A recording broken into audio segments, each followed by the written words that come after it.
मैं सबसे पहले माता रानी के चरणों में नमन करता हूँ।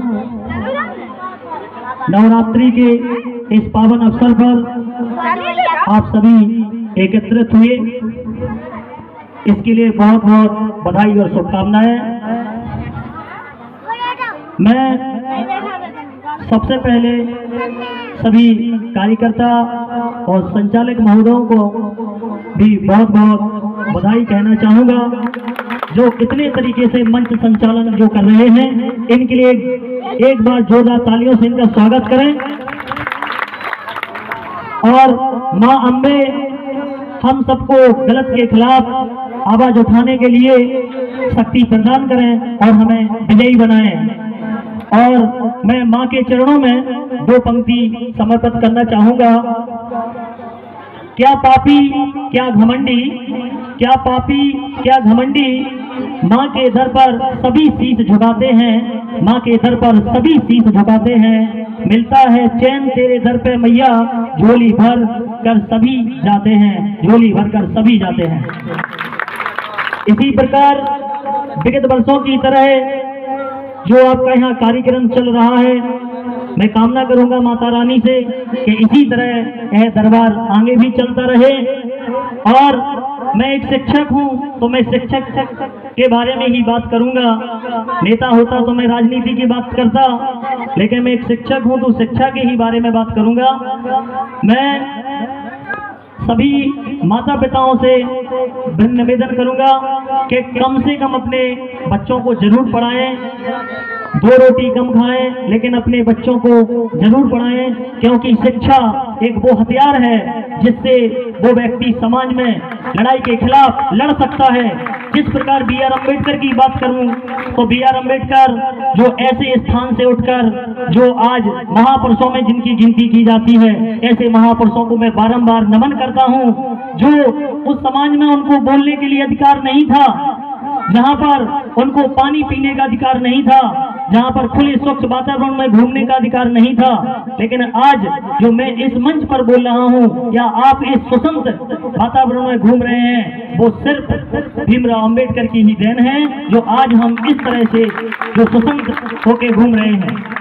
इसी प्रकार मुझे बी आर अम्बेडकर की एक बहुत अच्छी पंक्ति याद आती है, जिन्होंने लिखा है, शिक्षा वह शेरनी का दूध है, शिक्षा वह शेरनी का दूध है, जो जितना पिएगा उतना दहाड़ेगा। इसलिए सभी माता पिता अपने बच्चों को जरूर पढ़ाएं और देश का भविष्य भी बनाएं। और मैं ज्यादा लंबा तो नहीं बोलूंगा, मैं आपको एक छोटी की कहानी के माध्यम से कुछ प्रेरित करना चाहता हूं, शायद आज आप समझ सकें। एक बार क्या होता है कि स्कूल के पहले दिन पर ही अंक 9, जिसको नंबर 9 बोलते हैं, नंबर 9 क्या करता है, अंक 8 को एक थप्पड़ मारता है। और जैसे ही जब थप्पड़ मारता है तो 8 वाला अंक कहता है, भैया हमें थप्पड़ क्यों मारा, मैंने तो ऐसी कोई गलती की ही नहीं है। तो नंबर 9 वाला कहता है, मैं तुम्हारा सीनियर हूँ, इसलिए हमने तुम्हें थप्पड़ मारा। आगे चल के एक क्लास जब पूरी बात सुनती है तो क्या करता है, कक्षा 7 या अंक 7 6 को थप्पड़ मारता है, 5 4 को मारता है और 2 1 को मारता है, और पूरी क्लास में एक बौछार हो जाती है थप्पड़ों की। आगे चल के क्या होता है, जब 0 होता है, 0 जिसको हम शून्य बोलते हैं, वो एक कोने में दबा हुआ बैठा था, और जैसे ही जब दबा हुआ बैठा था तो वहां पर एक अंक जाता है। बोले आप यहाँ क्या कर रहे हैं कोने में, तो एक अंक कहता है, भैया मैं तुझे मारने नहीं आया हूँ।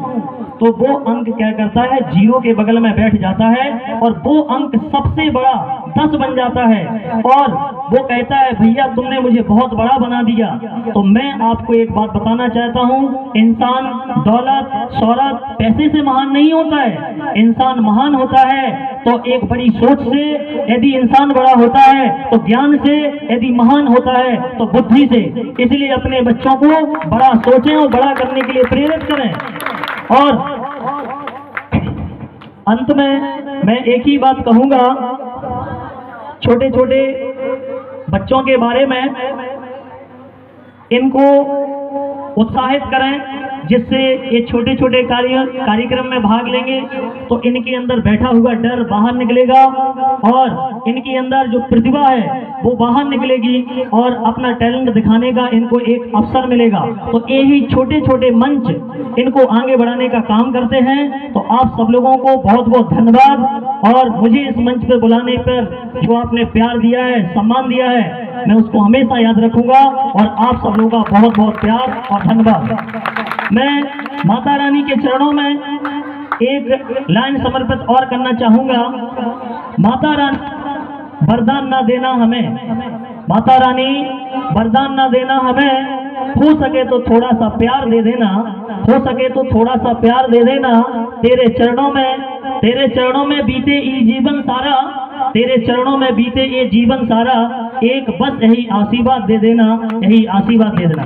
बहुत बहुत धन्यवाद संचालक महोदय जी, आप इस कार्यक्रम को बहुत जबरदस्त तरीके से संचालित कर रहे हैं, आपका बहुत बहुत शुक्रिया, धन्यवाद। और मैं हमारे जो सहयोगी, हमारे परम मित्र, इंटायर कोचिंग क्लासेस के संचालक जो इस समय गुरसाई के अंदर एक कोचिंग के माध्यम से सभी बच्चों को अंग्रेजी सिखाते हैं और एक शिक्षक के होने के साथ साथ एक बहुत अच्छे सिंगर भी हैं, इतने मस्त गाना गाते हैं। तो आपका उनका प्रदर्शन दिखाने के लिए मैं उनको बुलाऊंगा।